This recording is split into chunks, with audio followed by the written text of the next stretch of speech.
կա որոշակի փոխելություն, որ առաջինից երևում է մեծ եւ փոքր բիզնեսի, միջին բիզնեսի տվյալությունը, սակայն մի քանի այլ բաներ կան, որոնք չի երևում եւ ուզեի նկատառումները հայտնել։ Ну, առաջին հերթին տրոլման հարցը կարելի լուծել իրական շահառուների ինստիտուտով, որ արդեն ներդրվել է եւ իր անձնական շահառուները ցույց է տալիս, խնդիրը, որ չի երևում, առաջինը դա, այսպես ասած, հարկային առաստաղն է, որտեղ փոքր բիզնեսը չի ուզենա աճել, որովհետեւ այս պահին էլ 120 միլիոն շրջանառությունի շատ բիզնեսներ չեն ուզում աճել, տեղում դոփում են կամ թաքցնում են իրենց իրական շահը, որովհետեւ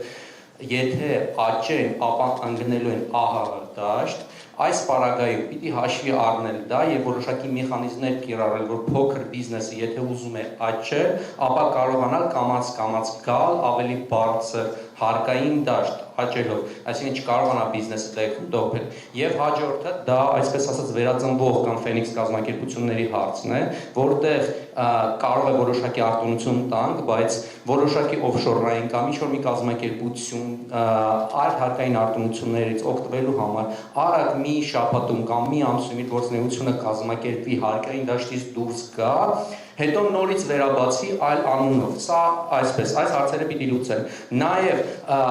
սրո հարկ փոքր բիզնեսի համար առաջին հերթին կարևոր է մարզերի համար, ոչ այնքան Երևանի համար, որտեղ Երևանում քիչ թե շատ կարողանում են այդ հարկը տալ, հաշվի առնելով նաև հանգամանքը, որ շրջանառության 80%-ը Հայաստանի Երևանում է, բացի դրանից աշխատավարձային ֆոնդի 80%-ը Երևանում է եւ օրեցօր այս խնդիրը ավելի ծայրահեղանում է։ Ինչ վերաբերում է աշխատատեղերին, նշեմ, որ Հայաստանի Հանրապետության գործազրկությունը բարձր է ոչ միայն այլ պատճառներով, այլ նաև անպատճառով, որ Հայաստանի Հանրապետության աշխատունակ բնակչության մոտ 16%-ը բանկային համակարգում սերտուցակի մեջ է, այսինքն ունի չմարված եւ ժամկետանց պարտավորություններ բանկային համակարգում, որտեղից այդ թիվը, որտեղ անցած տարվա սկզբին կառավարություն հայտարարեց 220,000 հոգի կա, որոնք մինչև 1 միլիոն ժամկետաց պարտավորություն ունեն, բայց եթե բոլորին հաշվենք, թիվը գալիս է 340 հոգու, այսինքն 2.2 միլիոն աշխատունակ բնակչության 6-ից 1-ը։ Սա բավականին մեծ թիվ է, այս մարդիկ չեն կարող գտնվել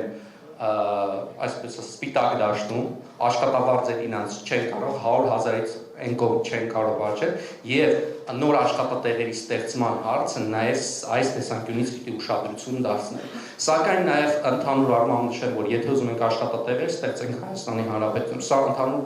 բավականին բարդ խնդիր է ու սա բավականին աշխատատար նաեւ խնդիր է։ Շնորհակալություն։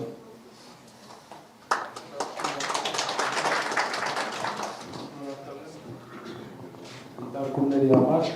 ասեմ, որ դիտարկումների մեծ մասը մենք ենք քննարկել, ճիշտ է,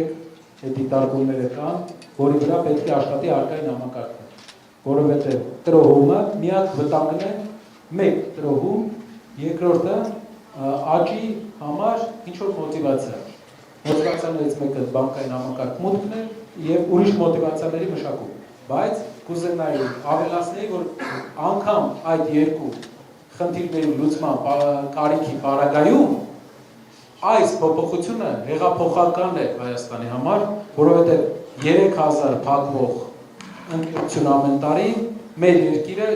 այդ ճոխությունը իրեն թույլ չի կարող տալ։ 30,000 փակվել է, 27,000 բացվել է մոտարապես, այսինքն 3000 ընկերություն։ Եվ այդ խնդիրները պետք է լուծենք ադմինիստրավորման հաշվին, բայց դա ավելի հեշտ խնդիր է ինձ թվում է, քան այսքան ընկերության հարկային ընդհանուր վարչարարությունը։ Շնորհակալ եմ շատ, ձեր արտահայտած կարծիքների հետ գրեթե բոլորի հետ համաձայն եմ։ Շնորհակալ եմ։ Ինչ վերաբերում է աշխատատեղերի հետ կապված, արդյունաբերականացումը բարդ process է, բայց արդյունաբերականացման ճիշտ տրամաբանություն ամբողջ աշխարհում Արևելյան Ասիան անցել է այդ ճանապարհը։ Մենք ոչ առաջինն ենք, ոչ վերջինն ենք, որը վերաարդյունաբերականացման ճանապարհով է գնալու ու տեսնում ենք, որ մասնագիտական աջակցությամբ դա հնարավոր է։ Հարյուրավոր երկրներ անցել են։